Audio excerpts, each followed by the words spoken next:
Spicy wings are the absolute pinnacle of human evolution. You are eating the wings of bird juices to fly away from predators, covered in the chemical that spicy plants use as a defense mechanism.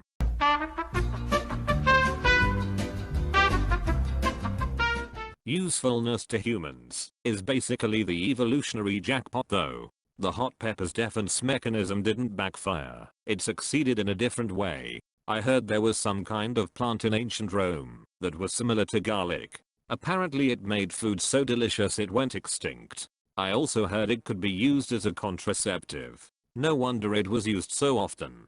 More an abortifacient than a contraceptive. Yes, I too know this word. I don't. Contraceptives generally block an egg from attaching to the uterine lining, Clan B, UT, or block sperm, condom. Abortifacient terminates an already attached and fertilized egg. More specifically, it induces a miscarriage/abortion, or prevents implantation. Remember, a woman isn't pregnant until the zygote attaches to the uterine lining. Most fertilized ova end up on a tampon/napkin.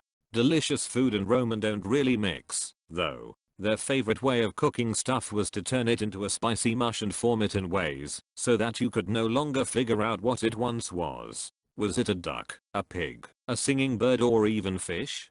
Who knows? The Cena of Trimalchio makes fun of it and shouldn't be seen as a real source, but we have recipes that show their weird ideas. Another great thing was their love for oysters. They wanted oysters even in inland Germany or other places where you can't really get them, so they shipped them there. Except those oysters would obviously turn bad on the long way there. No problem for an inventive Roman though. Just put it in as many spices and fish sauce until you no longer taste the rot and slurp away. They did invent fish sauce like the Japanese, though, so that's something.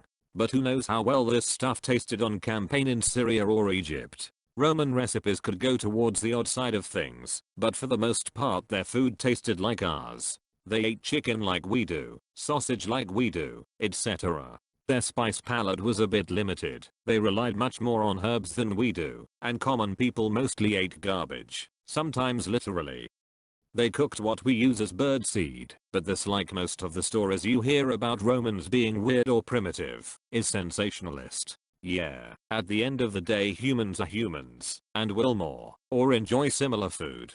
It's like pointing out gold-plated truffles with a drop of oil and a sauce that is only for decoration being the food of the 21st century. Then we dip them in blue cheese dressing. Mold being nature's way of telling you this shit will duck you up.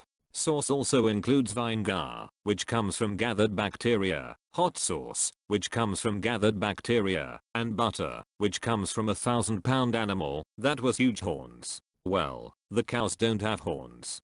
Horns are a breed characteristic, not a sex one. Personally, I enjoy dipping chicken breasts in egg wash. There's something to be said about dunking the breast of a mother in the beaten and watered down remnants of their young. Reminds me of the Japanese oyakudon, which is rice chicken and fried egg and literally means parent and child rice dish. Spicy poison that tricks your body into thinking it's on fire, that plants use as a defense mechanism. FDFY. Pufferfish has entered the chat. Chickens do not use their wings to fly away. Chickens are environmental dumpsters that have had most of their evolutionary survival skills bred out. Their wings are typically junk meat that used to get offered in pubs because of how cheap and undesirable the meat was. This is the first subreddit icon/ShowerThoughts post I have seen in months with actual thought involved. I had a similar ShowerThought make the main page a few years ago. Nothing says top of the food chain like squid ink calamari, eating an animal seasoned with its own defense mechanism. Tap subscribe and hit the bell right next to it so you never miss a video. Comment your own thoughts below.